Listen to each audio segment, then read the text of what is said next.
How to withdraw money from Fidelity app. First, you have to log into your Fidelity app using your username and password. Once logged in, navigate to the section of app where you can initiate withdrawals. This may be labeled as transfer, withdrawals, or similar.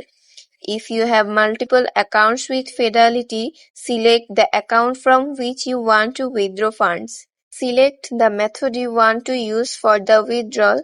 This could include options like electronic fund transfer, wire transfer, or check. Enter the amount you wish to withdraw and any other required information such as destination for the funds.